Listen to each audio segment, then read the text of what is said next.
Rasa bahwa kehadiran pemerintah ini belum maksimal di sana. Mereka ingin memisahkan diri dari negara kesatuan Republik Indonesia.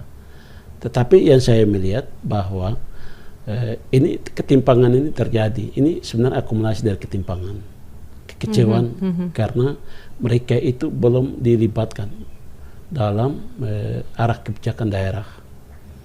Nah, itu sehingga itu muncul persepsi atau pemikiran dari oknum orang yang ingin kami harus mau merdeka, kami ingin memisahkan diri dari negara.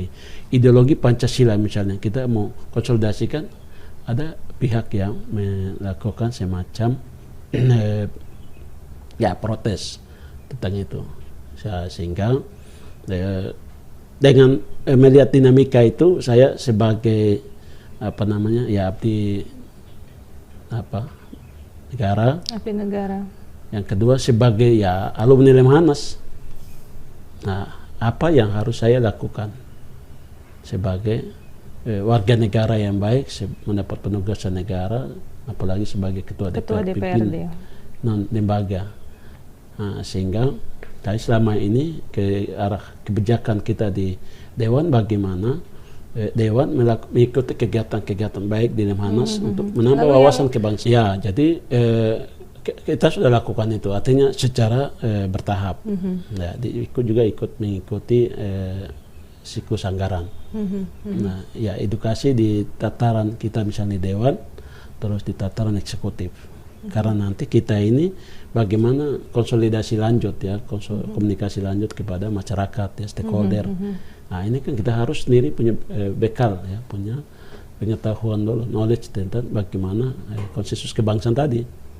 Nah, supaya kita mengajak, kita merangkul masyarakat tentang hal-hal positif tentang Pancasila, ideologi Pancasila itu bagaimana sebagai anak bangsa, bagaimana wawasan kebangsaan itu harus disampaikan. Jadi kita di Papua, khusus kami di Kabupaten Meprat, bahwa untuk mengedukasi mindset pemikiran orang, kita harus melihat dari sisi aspek tipologi, karakteristik. Nah, lalu bagaimana lokal kontennya, kearifan lokal orang itu di Papua secara umum, khusus kami di Kabupaten Meprat. Jadi kami di Kabupaten Meprat itu bahwa memang secara umum Kabupaten Meprat itu di domisili orang asli Papua itu 95% lah orang asli Papua, teman dari luar karena dari instansi vertikal lain. Lalu kami punya satu hubungan emosional kekeluargaan yang mendiami 3 wilayah kecamatan. Kalau nomenklatur Otsus itu distrik.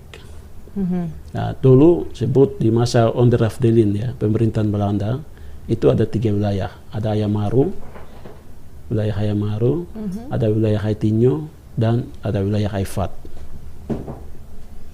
Nah, dalam hubungan kehidupan itu kami memiliki satu bahasa.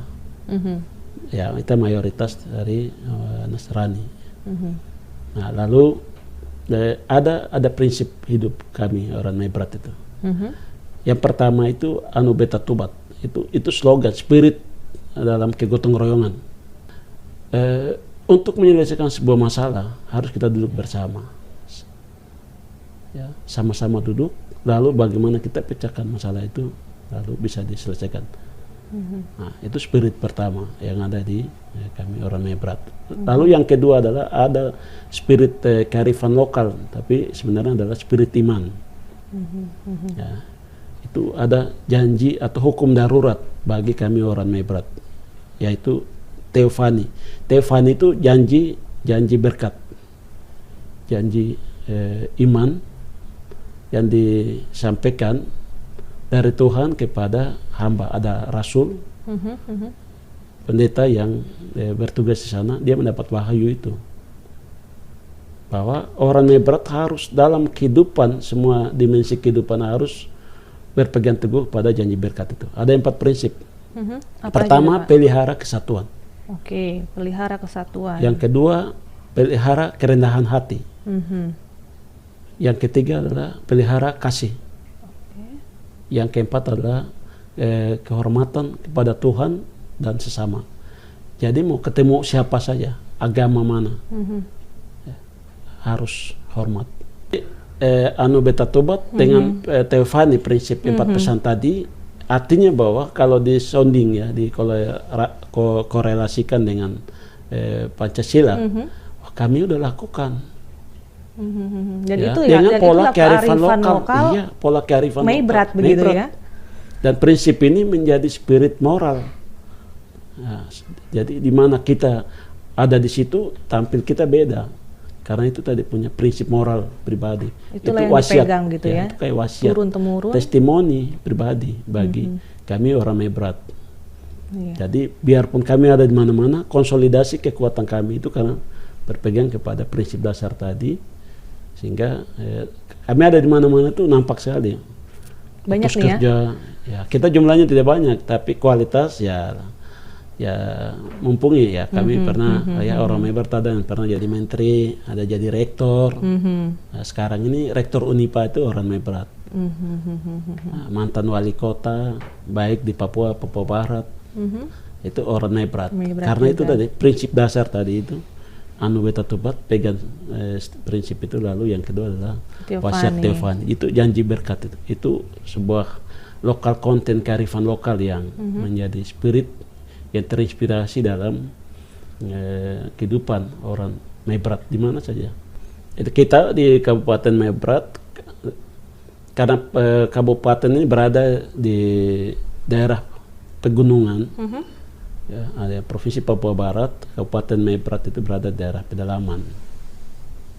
Dan potensi yang ada di sana, ada beberapa potensi yang unggulan, dan memang saat ini pemerintah belum kelola secara baik.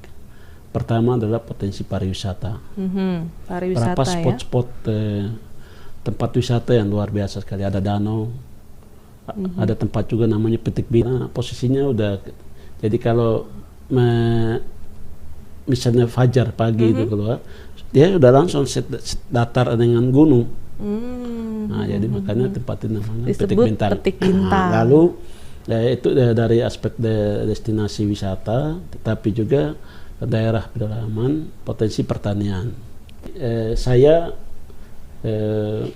adalah anak dari Ayamaru yang juga dengar cerita langsung dari tete saya, namanya Kelewok Beles.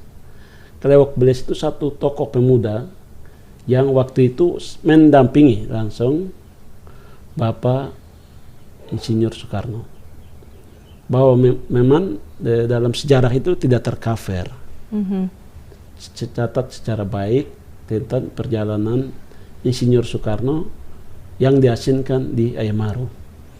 Tetapi cerita tete saya itu, dan dia sendiri sebagai pelaku yang mendampingi, saksi hidupnya beliau itu ya, mendampingi keseharian Insinyur Soekarno di Ayamaru.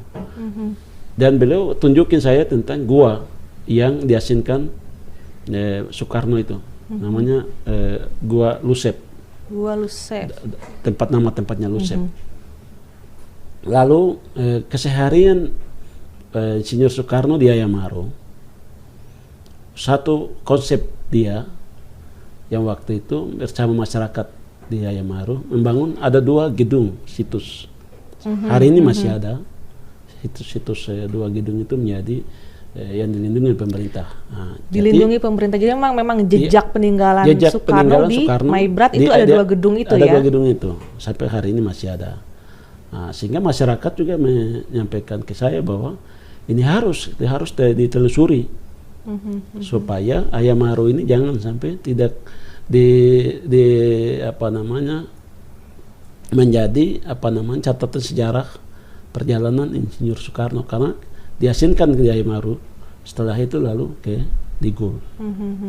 Jadi menjadi bagian dari sejarah Soekarno Ayamaru itu ya. Sehingga kami itu juga menjadi latar belakang dasar untuk saya sebagai representasi rakyat, bagaimana audiensi ke BPIP. Ya, kemarin teman-teman udah merekomendasikan untuk harus dibangun patung atau tugu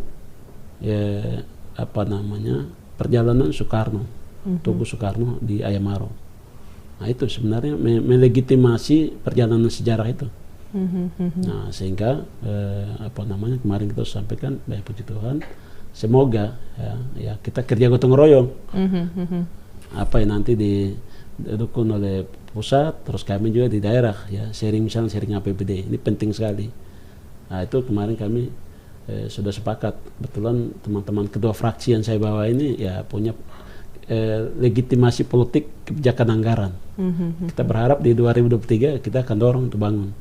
Yang penting adalah akselerasi kebersamaan gotong royong untuk kita memulai action kita di 2023 supaya membuktikan bahwa apa selama ini menjadi sebuah catatan sejarah ini loh fisiknya, dan ini juga bisa menjadi dasar dalam penelusuran sejarah perjalanan Bung Karno di dalam pergerakan sampai pada kemerdekaan itu, bahwa Ayamaro juga bagian dalam catatan sejarah itu. Catatan perjalanan Bung Karno begitu ya, karena bagaimanapun apapun yang dilakukan ada harapannya memang berdampak kepada rakyat begitu ya. Rakyat, ya. Nah harapan Bapak sendiri nih untuk perkembangan dan kemajuan Maybrit ke depannya seperti apa? Harapan saya bahwa memang daerah ya maju, ya, kita memang dituntut sekarang butuh inovatif dan kreativitas pemerintah daerah. Nah ini jalan tanpa harus ada dukungan dari pemerintah pusat. Tetapi terpenting adalah bahwa posisi kita hari ini berada dalam masa transisi kepemimpinan. Nah, kepemimpinan dan semua kepemimpinan definitif itu akan di tahun 2024. Ya, harapannya adalah bahwa 2024 ya kita butuh leadership kepemimpinan yang memiliki integritas, tegak lurus pada konsensus kebangsaan tadi.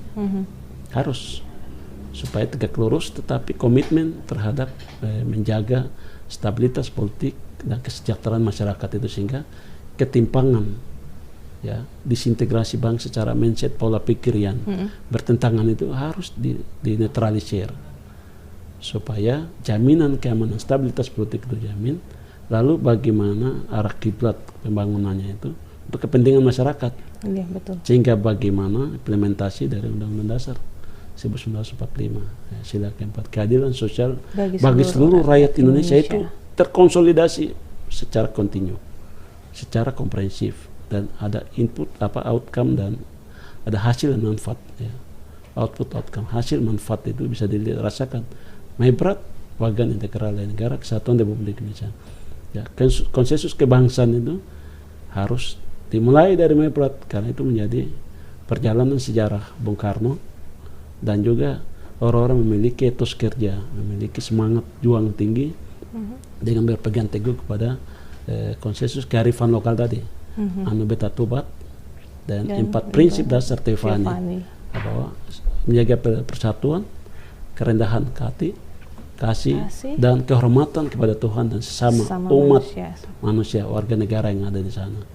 Sehingga itu menjadi modal dasar yang kita terus perhatikan ke depan, sehingga ancaman disintegrasi bangsa harus dinetralisir dan harus diputihkan, sehingga Maybrit adalah bagian dari negara kesatuan Republik Indonesia, yang mana merupakan tanggung jawab kita semua. Perlu sinergitas kita sebagai anak bangsa, sebagai warga negara yang baik, sebagai umat Tuhan yang Maha Kuasa, harus apa yang kita bisa persembahkan untuk kepentingan bangsa dan negara.